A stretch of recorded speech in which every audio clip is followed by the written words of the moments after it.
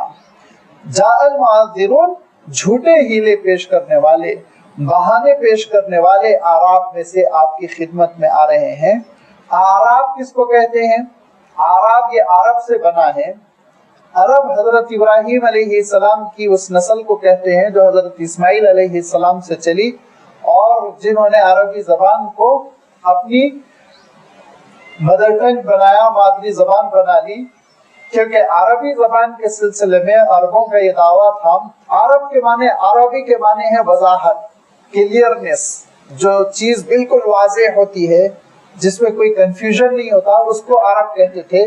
اسی سے عربی زبان اللغہ العربیہ سے پھر ہم اردو میں عربی زبان کے نام سے اس کو موسوم کیے، کیونکہ عربوں کا یہ دعویٰ ہے کہ یہ زبان بڑی وضاحت والی زبان ہے، اس زبان میں کسی قسم کا جھول نہیں ہے، اس زبان کی تعبیرات میں خامی نہیں ہے، کمی نہیں ہے۔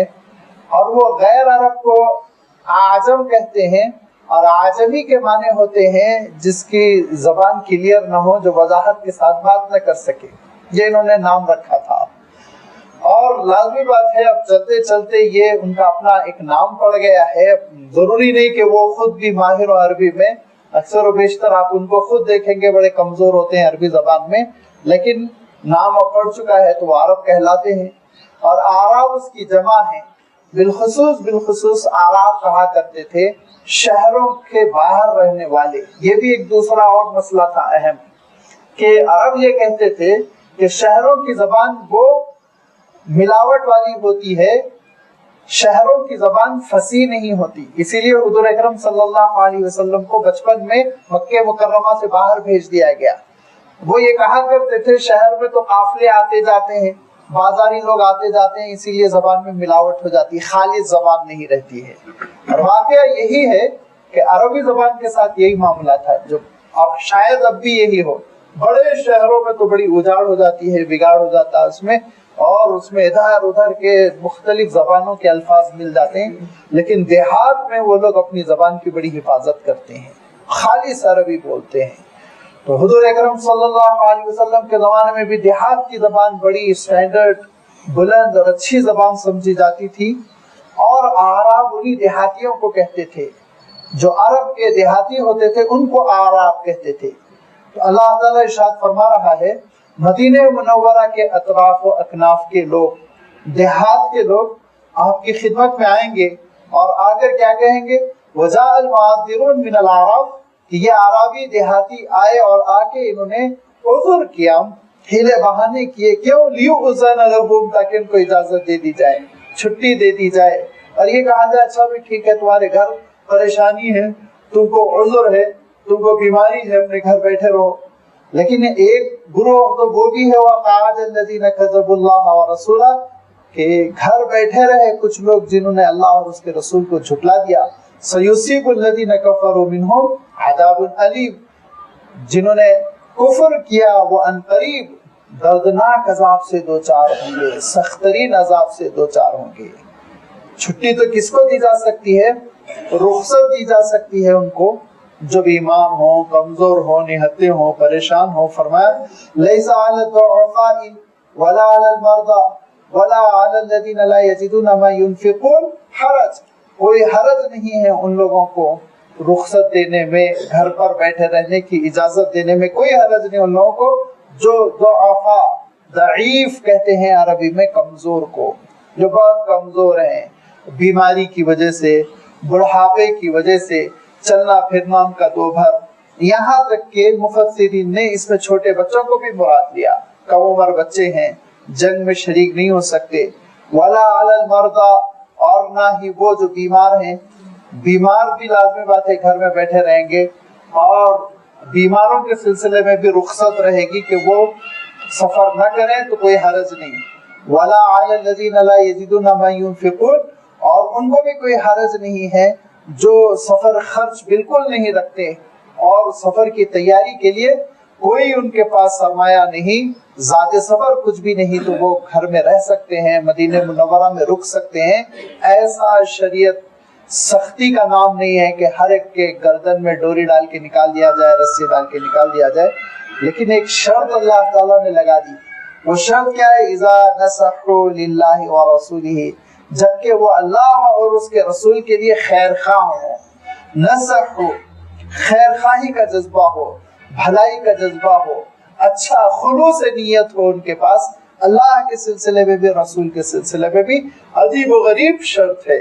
وہ شرط یہ ہے کہ خلوص ہونی چاہیے بندے کے پاس. یہ خلوص کی صفت بڑی قیمتی صفت ہے. صحابہ کہتے تھے حضور اکرم صلی اللہ علیہ وسلم ہم سے بیان کیا کرتے تھے، کس بات پر؟ اس بات پر کہ النصح للہ ورسولہ ولعامۃ المؤمنین وخاصتہم، کہ ہم خیر خواہی کریں گے اللہ اور اس کے رسول کے ساتھ اور عوام کے ساتھ، خواص کے ساتھ. ایک مرتبہ حضور اکرم صلی اللہ علیہ وسلم نے ارشاد فرمایا الدین النصیحہ، دین خیر خواہی کا نام ہے، خلوص کا نام ہے، محبتوں کا نام ہے، اپنائیت کا نام ہے. تو صحابہ نے پوچھا لمن یا رسول اللہ، کس کے لیے خیر خواہی؟ تو فرمایا للہ ولرسولہ ولعامۃ المسلمین وخاصتہم، خیر خواہی اللہ کے سلسلے میں. اللہ کے سلسلے میں خیر خواہی کیا ہے؟ اخلاص. خلوص سے اخلاص جب ہو جائے گا تو یہ اللہ کے سلسلے میں انسان بالکل خلوص رکھتا ہے. اگر اخلاص نہیں ہے، ریاکاری ہے، دکھاوا ہے، تو اس کو حضور اکرم صلی اللہ علیہ وسلم یہ ارشاد فرماتے ہیں کہ چھپا ہوا شرک ہے، یہ شرک خفی ہے، یہ ارشاد فرمایا. اور یہ ارشاد فرمایا کہ اللہ تعالیٰ اسی عبادتوں سے بے نیاز ہے جس میں اللہ کے ساتھ اوروں کو بھی شریک کر لیا جائے. نماز تو پڑھ رہا ہے انسان، لیکن نماز پڑھتے ہوئے اس کی نیت یہ ہے کہ تھوڑے دن پابندی سے نماز پڑھوں تو کمیٹی کا ممبر بن جاؤں، اور 1-2 سال پابندی سے نماز پڑھوں صدر بن جاؤں، تاکہ مسجد کی ملکیاں خوب ہے، تصرف تغلب کر سکوں. تو یہ فرمایا قیامت کے دن اللہ تعالیٰ برسر عام کہے گا انا اغنی الشرکاء عن شرکہم، یہ مشرکوں کے شرک سے میں بے نیاز ہوں، یہ ارشاد فرمائے گا اللہ تعالیٰ. دکھاوے کے لیے تم نماز پڑھتے تھے، دنیا کے حصول کے لیے نماز پڑھتے تھے، جاؤ دنیا والوں سے اجر لو، میرے پاس اجر لینے کے لیے نہ ہو. اور اللہ کے رسول صلی اللہ علیہ وسلم نے اتنی وضاحت کے ساتھ ایک منظر بیان فرمایا، آخرت کا منظر، تاکہ حقیقت پوری طرح ہمارے ذہنوں میں اجاگر ہو جائے. یہ ارشاد فرمایا جبکہ عدالت عظمیٰ ہوگی، عظیم الشان عدالت انصاف کی اللہ تعالیٰ کی میدان حشر میں، جبکہ میزان عمل لگ چکا ہوگا، اس موقع پہ اللہ تعالیٰ کے دربار میں ایک شخص حاضر ہوگا، خوب قرآن پاک پڑھنے والا، بڑی تلاوت کرنے والا. پوچھے گا اس سے مولا بتاؤ کیوں تلاوت کرتے تھے؟ وہ کہے گا مولا آپ کا کلام پڑھتا تھا آپ کے لیے. ارشاد فرمائے گا مجھ سے جھوٹ بولتے ہو، مجھ سے دلوں کے بھید کو چھپایا جا سکتا ہے. دنیا میں شہرت حاصل کرنے کے لیے اور اخبارات میں قاری صاحب کا نام لکھوانے کے لیے قرات کرتے تھے. فرمائے گا کہ دنیا میں جاؤ، دنیا والوں سے اجر لو، یہاں تو اس کو پیشانی کے بل جہنم میں پھینک دیا جائے، یہ حکم دے گا. دوسرا شخص آئے گا اور خوب اللہ کی راہ میں خرچ کرنے والا، اللہ کی راہ میں کیا خوب خرچ کرنے والا. اللہ تعالیٰ ارشاد فرمائے گا کس کے لیے خرچ کرتے تھے؟ وہ کہے گا مولا آپ کے لیے خرچ کرتا تھا. ارشاد فرمائے گا میرے سے دلوں کے بھید کو چھپاؤ گے؟ تم دنیا میں سخی داتا کہلانا چاہتے تھے، لہذا جو چاہیے تھا وہ تم کو دنیا میں مل گیا، اب آخرت میں کچھ ملنے والا نہیں. حکم دیا جائے گا، پیشانی کے بل جہنم میں پھینک دیا جائے گا. ایک تیسرے صاحب آئیں گے، آخری درجے کی قربانی سوچیے آپ، کہ وہ جنگ میں جہاد میں مارے گئے ہوں گے، وہ کھڑے ہوں گے اللہ کے دربار میں. اللہ تعالیٰ پوچھے گا کس کے لیے لڑتے تھے، کس کے لیے لڑتے تھے؟ وہ کہے گا اللہ آپ کے لیے. ارشاد فرمائے گا جھوٹ بولتے ہو، سورما کہلانا چاہتے تھے، پہلوان کہلانا چاہتے تھے اور شجاع کہلانا چاہتے تھے. جو کہلانا چاہتے تھے وہ تم کو مل گیا، یہاں تو سوائے جہنم کے کچھ نہیں ملے گا، لہذا پیشانی کے بل ان کو بھی جہنم میں جھونک دیا جائے گا. تو بڑی بڑی عبادتیں، تلاوت قرآن پاک جیسی عبادت، خرچ کرنا جیسی عبادت، انفاق اور شہادت جیسی عبادت ریاکاری کی وجہ سے اکارت ہو جاتی ہے، برباد ہو جاتی، کہیں کی نہیں رہتی. لہذا اللہ کے لیے خیر خواہی، اذا نصحوا للہ، اللہ کے لیے خیر خواہی یہ ہے کہ ہر چیز میں اخلاص ہو، جو عبادتیں ہیں صرف اور صرف اللہ تعالیٰ کے لیے. اور اس کے رسول کے لیے خیر خواہی کا مفہوم یہ ہے کہ رسول کی مکمل اطاعت ہو، رسول کی پوری فرما برداری ہو۔ لازمی بات ہے حضور اکرم صلی اللہ علیہ وسلم کی خیر خواہی حضور اکرم صلی اللہ علیہ وسلم کے زمانے میں بھی آپ صلی اللہ علیہ وسلم کے دین کے سپورٹ کا نام تھا۔ حضور اکرم صلی اللہ علیہ وسلم نے نہ کبھی اس کا اعلان کیا، نہ کبھی اس خواہش کا اظہار کیا، بلکہ اس کے برعکس اعلان کیا کہ حضور اکرم صلی اللہ علیہ وسلم کو تحفے بھیجے جائیں، سپورٹ کیا جائے، مال دولت سے نوازا جائے۔ نعوذ باللہ، اس سے تو بہت بلند و بالا تھے۔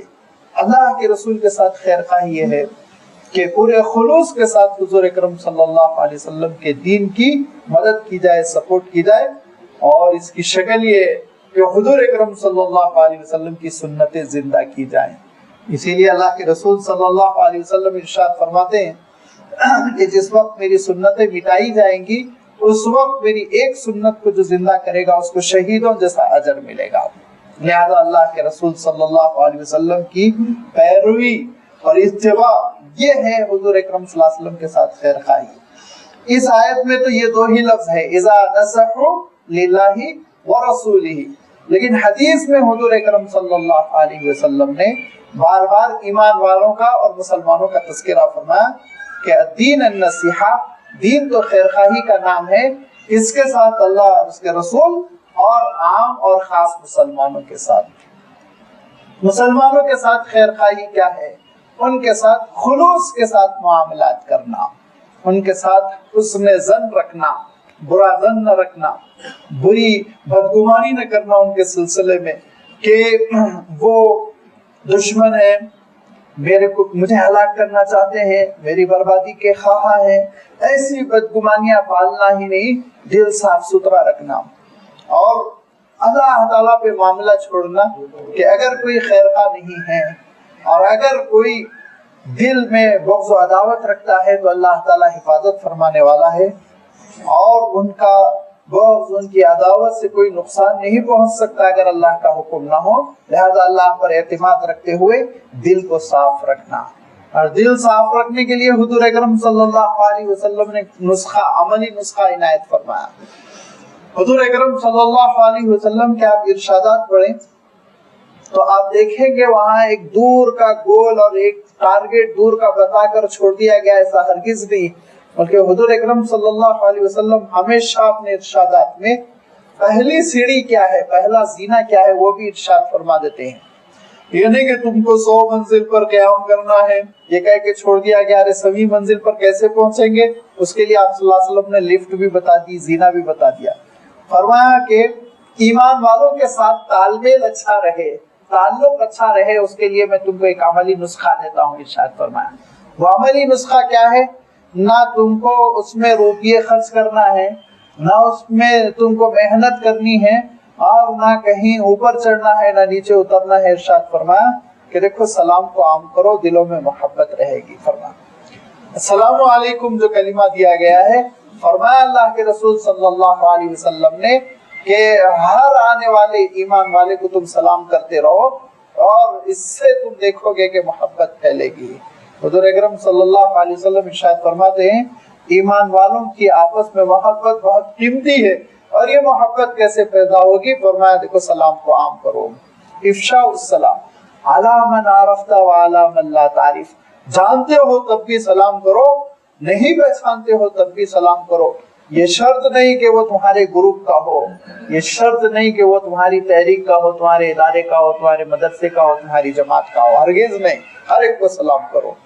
صحابہ کہتے ہیں ہم تو حضور کو سلام کرنے ترستے تھے، دیکھتے حضور تو فوراً سلام کر جاتے تھے، انتظار نہیں کرتے تھے کہ یہ میرے امتی ہیں، چھوٹے ہیں، جناب ابھی اسلام قبول کیے ہیں، جھک کے مجھے سلام کرے، نہیں، بچوں تک کو حضور اکرم صلی اللہ علیہ وسلم یوں دیکھتے اور سلام کر دیتے تھے، سبقت کر جاتے تھے سلام میں۔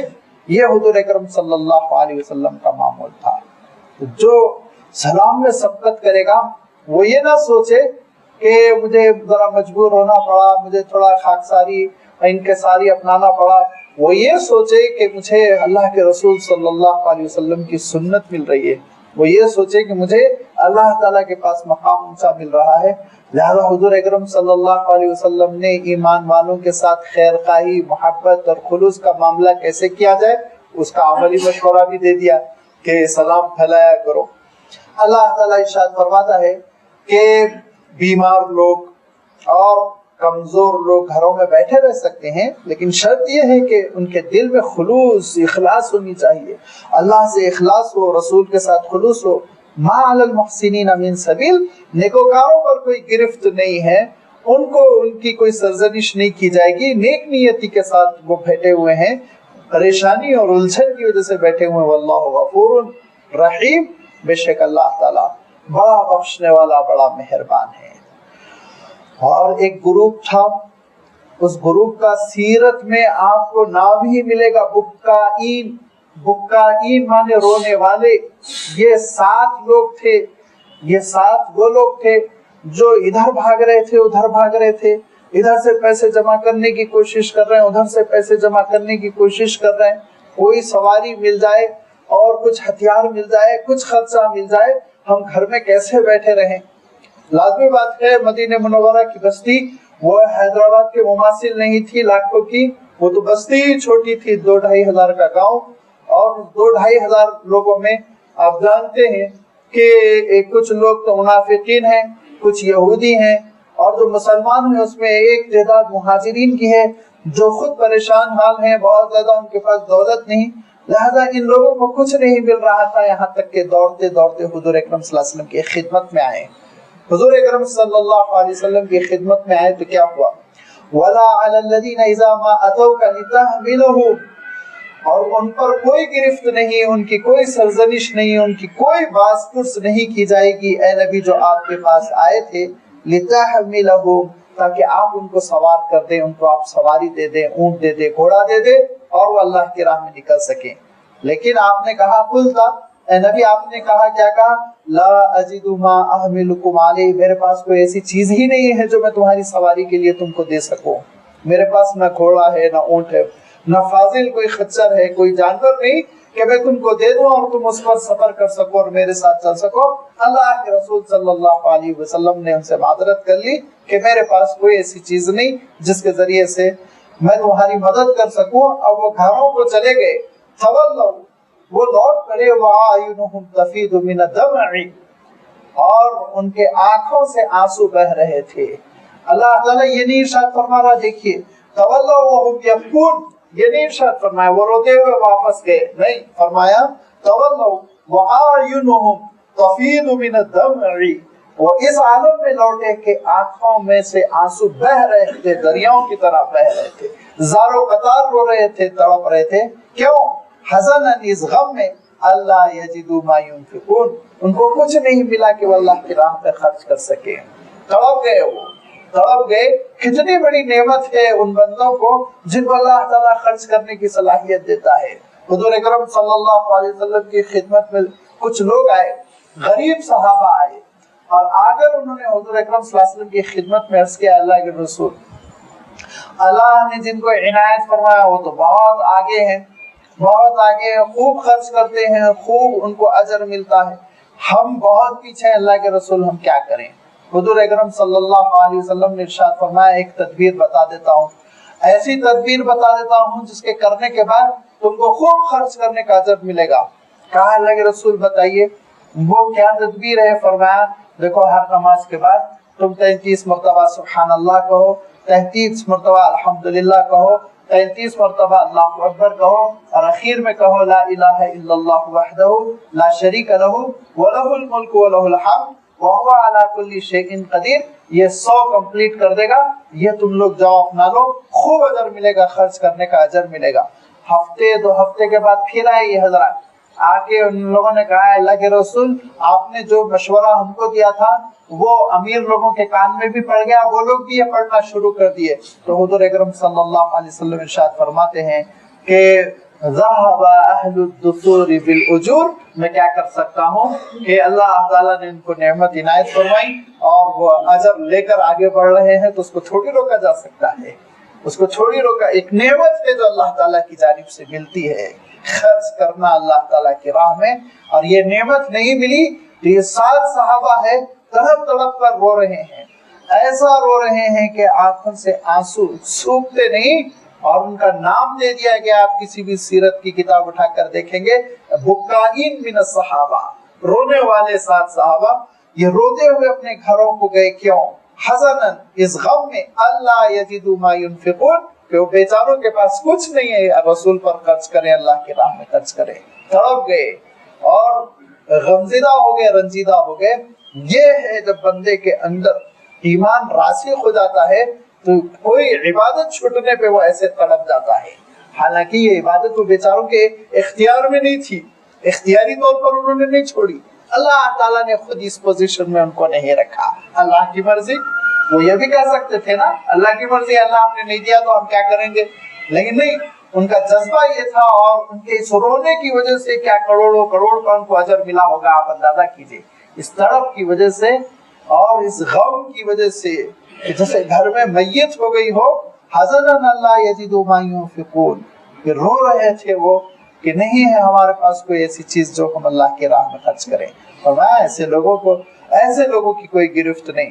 اللہ تعالیٰ ایسے لوگوں سے تھوڑی باس پرس کرے گا. باس پرس کس سے کرے گا؟ انما السبیل علی الذین یستأذنونک وهم اغنیاء, غنی ہوتے ہوئے اے نبی پیترے بدل رہے ہیں, حیلے بہانے کر رہے ہیں, کہہ رہے ہیں کہ بیٹی کی شادی کے لیے اٹھا کے رکھا ہے, کوئی کہہ رہا ہے کہ آفات سماوی میں پریشانی نہ ہو جائے اٹھا کے رکھا ہے, کوئی کہہ رہا ہے بیٹا جوان ہو جائے تو اس کو تجارت پر لگانے کے لیے اٹھا کے رکھا ہے لیکن خرچ نہیں کرنا چاہتا. ایسے لوگوں پہ ارشاد فرمایا کہ سرزنش ہے, ان سے اللہ تعالیٰ باس پرس کرے گا. انما السبیل, سبیل کس پر ہے؟ سبیل کے معنی اصلاً تو راستے کے ہوتے ہیں, لیکن عربی کا ایک استعمال ہے جس کا مفہوم ہو جاتا ہے کہ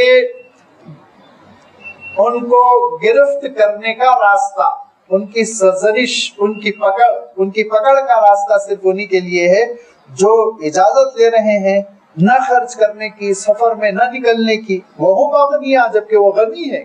اور رضوا بأن يكونوا مع الخوالف, یہ خوش ہو گئے, راضی ہو گئے کہ گھر میں بیٹھے رہنے والی عورتوں کے ساتھ بیٹھے رہیں. وطبع اللہ علی قلوبہم, اللہ نے بھی ان کے دلوں پہ مہر لگا دی. فہم لا یعلمون, کبھی وہ علم حاصل نہیں کر سکتے, حقیقت کو نہیں سمجھ سکتے. یعتذرون الیکم اذا رجعتم الیہم, جواب ان کی جانب لوٹ کر آتے ہیں, یہ عذر بیان کرتے ہیں. قل لا تعتذروا, آپ کہیے کہ عذر بیان کرنے کی کوئی ضرورت نہیں. لن نؤمن لکم, ہم تمہاری بات کی ہرگز تصدیق نہیں کریں گے, نہیں یقین کریں گے تمہارے بہانوں پر. کیوں؟ اس لیے نہیں یقین کریں گے کہ قد نبأنا اللہ من اخبارکم, اللہ تعالیٰ نے تمہاری اطلاعیں ہم کو دے دی, تمہارا پول اللہ تعالیٰ کھول چکا ہے. اب کیا تم سچے ہو جھوٹے ہو تحقیق کریں گے؟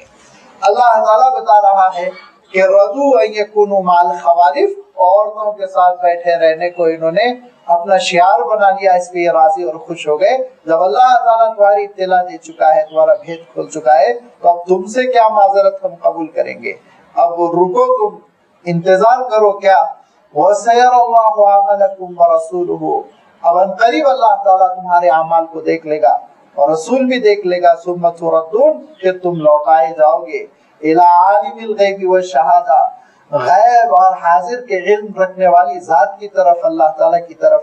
فَيُنَبِّئُكُمْ بِمَا كُنْتُمْ تَعْمَلُونَ, تو جو کچھ تم دنیا میں کر رہے ہو اس کی وہ تم کو اطلاع دے گا, بتلائے گا دنیا میں کون سا کام کس جذبے کے ساتھ کر رہے تھے. یہ احساس بندے کے اندر اگر پیدا ہو جائے, عالم الغیب والشہادہ کی میں نگاہ میں ہوں, اس پروردگار کی نگاہوں میں ہوں, جو جس طرح میری آواز نکلتی ہے تو جانتا ہے, ایسے ہی میرے دل کے دھڑکنے کو بھی سمجھتا ہے, دیکھتا ہے. جو ظاہر کو بھی جانتا ہے, جو غیب کو بھی جانتا ہے, اور غیب اور ظاہر اس کے لیے دو الگ الگ حقیقتیں نہیں, دونوں اس کے لیے یکساں ہیں, اس کے لیے دونوں چیزیں یکساں ہیں. لہذا میں کس جذبے کے ساتھ کون سا کام کر رہا ہوں یہ خود دنیا میں اپنا جائزہ لے لوں گا اور حساب لے لوں گا. ارشاد فرمایا کہ دیکھو اس حقیقت کو سمجھ لو. کیا؟ تردون, لوٹائے جاؤ گے, لامحالہ لوٹائے جاؤ گے. کدھر؟ الی عالم الغیب والشہادہ, کہ اس ذات کی طرف جو غیب اور حاضر دونوں سے واقف ہے. اور جب لوٹائے جاؤ گے, وہاں پہنچ جاؤ گے,